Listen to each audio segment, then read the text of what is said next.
Good morning students. Once again I welcome you all on online classes of Jamna Christian Junior High School. I am your history teacher. Students, today we will start civics. Chapter number 16, it is on page number 160 and the chapter name is the Union Legislature. Chapter 16. The first point is the Indian government. India has a parliamentary form of government, both at the center as well as the state. The President of India, who is the head of the state or chief executive, is only nominal head. He/she carries on the functions of President on the advice of the Prime Minister and his/her Council of Ministers. Under nominal circumstances, the President does not have a power to act independently. The power to govern the country is actually in the hand of the Prime Minister. He/she is the most important and powerful political leader in India. The Prime Minister is the head of the government in India or the real chief executive. Next, parliamentary form of government. According to the Constitution, the powers and the function of the government are divided into three branches. The three branches are the legislature, the executive and the judiciary. The power and the function are distributed among three branches in a manner that makes them equally balanced. India is a parliamentary democracy. The parliament, which is composed of the elected representative of Indian people, is vested and supreme power. It is the highest law-making body and it makes law for the entire country. The Indian people enjoy supreme power through representative in the parliament. In a parliamentary form of government, there is a very close relationship between the legislature, parliament, and the executive council of ministers. After the general election, the elected representative of the people form the Lok Sabha. The president appoints the leader of majority party or the single large party or group parties within the Lok Sabha as the prime minister. Generally, the Prime Minister chooses his/her Council of Ministers among the elected member of the Lok Sabha. The Lok Sabha exercises control over the Council of Ministers, executive, which is responsible and answerable to the Lok Sabha for all its policies, decisions and actions. This makes the Parliament the supreme authority in the government because it is the final authority to accept or reject the decision of the executive. As India is a vast country, it is not responsible for one central government to take care of the specific needs of people living in different part of country. Therefore, the country has been divided into different units which were called states. Each state has a state government and the power of the government are shared by the central government and the state governments. Now, I will tell you the distribution of power between union and state legislatures. The Constitution provides for three lists: the union list, the state list and the concurrent list, which divide the subjects for legislation between the central and the state governments. Next point is the Union Parliament. The lawmaking body of the central government is the Parliament. The Parliament has two houses and the two houses name are Lok Sabha and House of the People, the Raj Sabha, the Council of States. Thus, it is a bicameral legislature. The President is an integral part of the Parliament. Now we will discuss about the Lok Sabha, lower house. And in lower house, I will tell you about composition. So students, see on book, you have to make drawing. It is on page number 160. See this? You have to make this in your classwork copy. And on page number 161, you have to make this in your classwork copy. Composition. The maximum strength of Lok Sabha can be 552 members.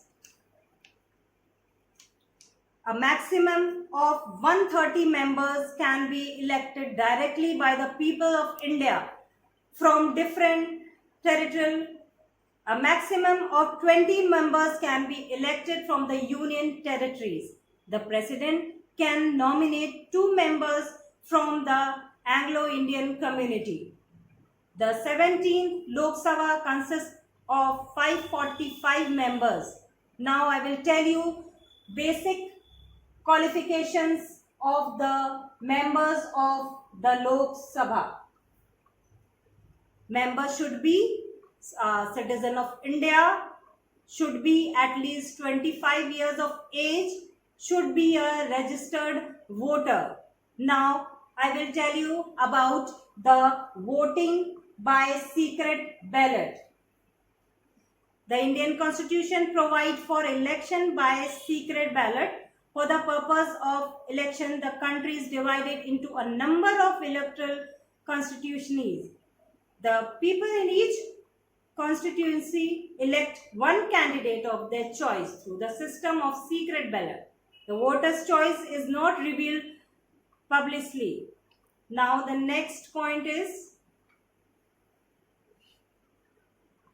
term of the Lok Sabha. The Lok Sabha is elected for a 5-year term. The president may dissolve it before the expire of its term if the party's power loses the support of the majority. Its life can be extended for 1 year at a time in case of national emergency. Now the speaker. The speaker of the presiding officer of Lok Sabha, she conduct the meeting of the Lok Sabha, maintain discipline, supervise the work of the house. Next point is I will tell you about the Raj Sabha upper house. The Raj Sabha upper house. Composition. First point is composition. The maximum strength of the Raj Sabha can be 250 members. 238 members represent the state and the union territories. Seats are allotted to each state according to its population. These members are elected indirectly by the elected members at the state legislature assemblies. 12 members are nominated by the president from among persons who have distinguished themselves in the field of art, literature, science or social service. Now the chairperson. The chairperson. The vice president is the presiding officer of the Raj Sabha. Now I will tell you the basic qualifications of the members of the Raj Sabha. It should be citizen of India, should be at least 30 years of age, should be registered voter. Now I will tell you terms of the Raj Sabha. The Raj Sabha is a permanent house. It cannot be dissolved by the president. Each member is elected for a period of 6 years. 1/3 of its members retire every 2 years. Member can be re-elected. Now, I will tell you the functions of the parliament. Functions of the parliament. First point is law-making functions. The parliament can frame new laws or modify existing ones on any subject in the union. No money can be raised or spent by the government without the approval of the Lok Sabha. A money bill can only be introduced in the Lok Sabha.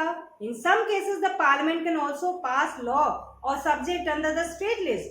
Only the parliament can introduce a bill to amend the constitution. Now, the budget.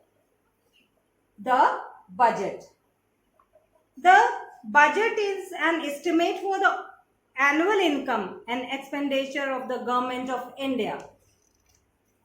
The government present the budget to the Lok Sabha every year. The budget had to be passed by the parliament. The Lok Sabha had the power to suggest a cut to the budget or even reject it altogether. Now next point is control over the executive.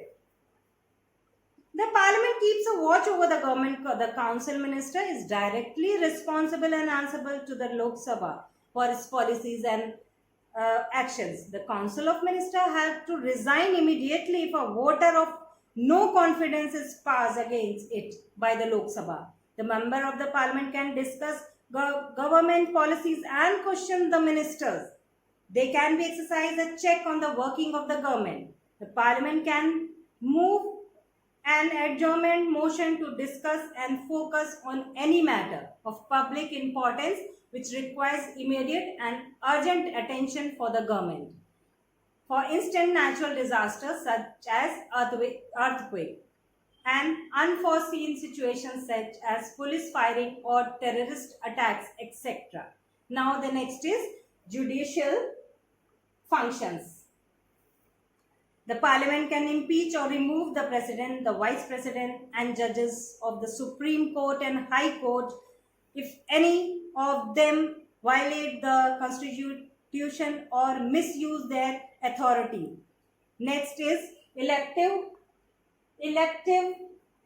functions. The parliament plays an important role in the election of the president and vice president. Last, sessions of the parliament. The parliament meet at least twice a year for a session to take place. At least 10% of total membership has to be present. This is called quorum. So students, now I will tell you some values and skills.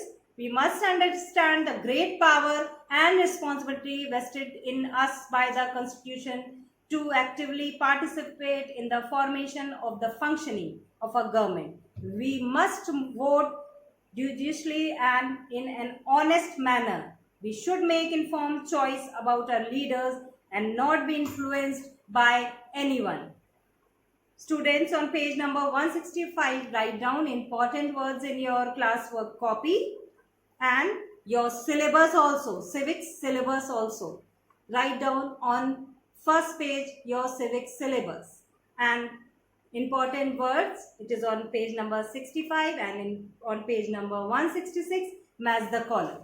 Thank you. We will soon meet again. Thank you.